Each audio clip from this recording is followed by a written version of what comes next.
Hello class, we are going to be looking at Unit 3. This is the selection of media for teaching and learning. Your presenter is P.L. Biswalo.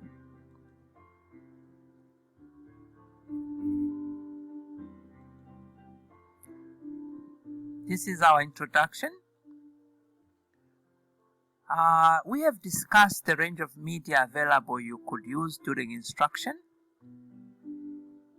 and we say that it's not every media that you choose to use will help the students to learn, which means sometimes we may choose the wrong type of media. The main aim during the lesson is to help students learn. That is the aim.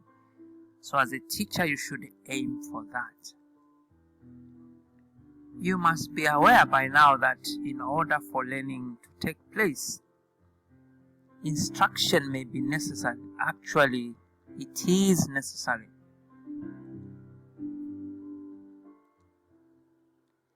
In this case, instruction refers to the arrangement of information and environment to facilitate learning.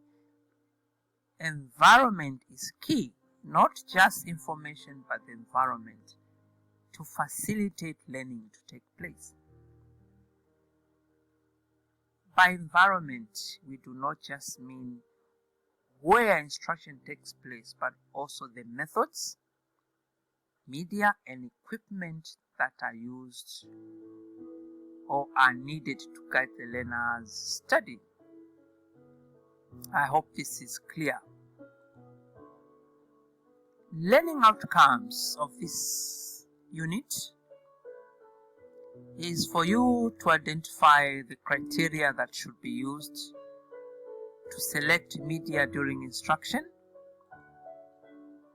describe the overview of media selection process,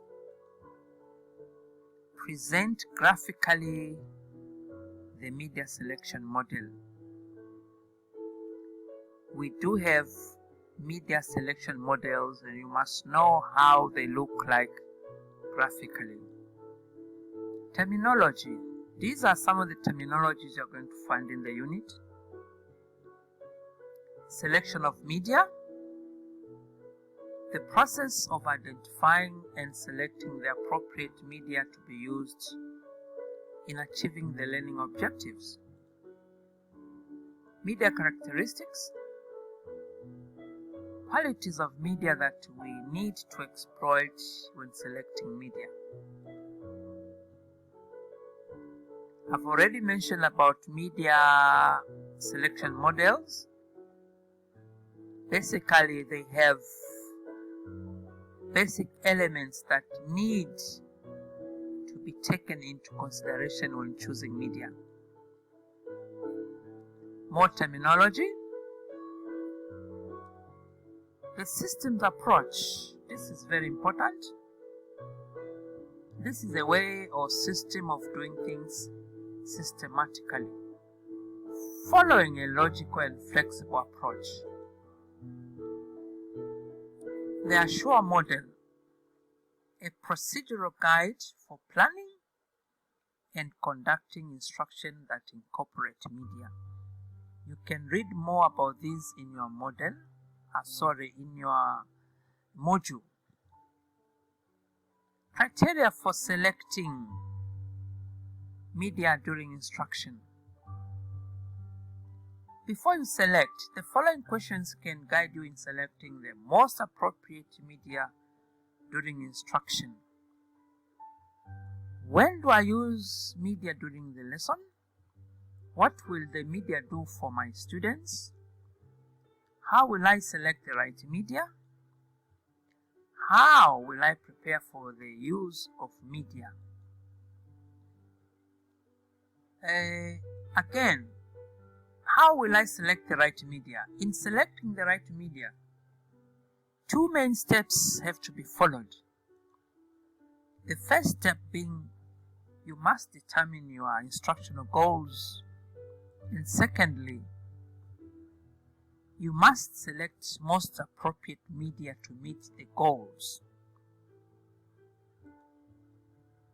To determine the instructional goal or goals, you need to consider the nature of the subject being taught, the general and specific instruction objectives to be achieved.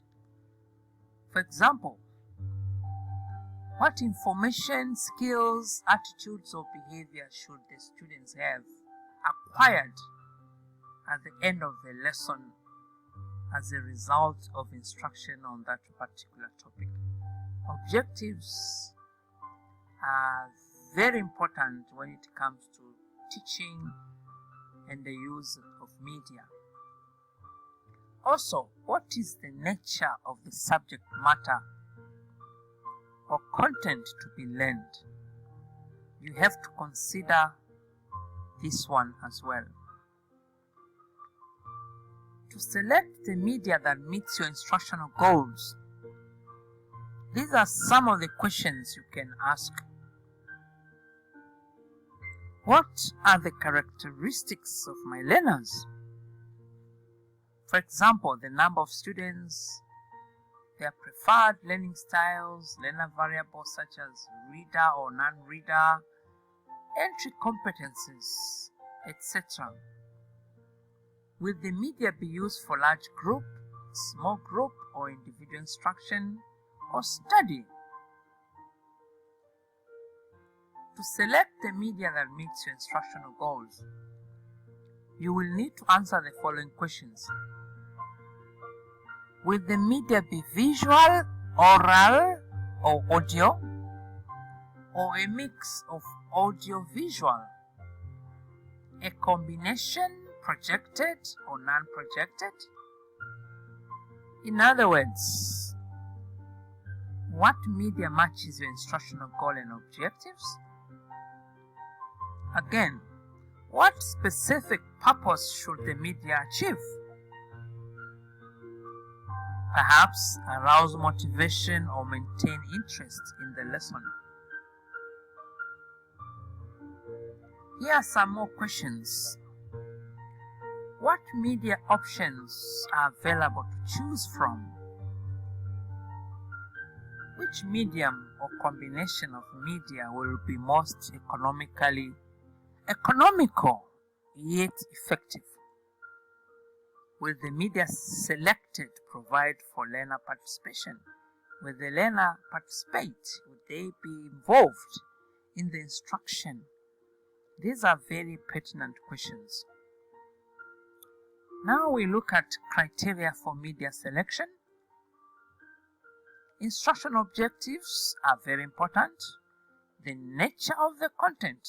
What content are you presenting? What are the instructional strategies being used? Types of learning tasks facing the learners. And learner characteristics. Very important. You can get more information about this in your module. Essential media characteristics. We have to look at that and know that media have different properties. Some media allow us to transport events through time. Transport events such as photographs. Some media create motion and some allow interior details to be observed.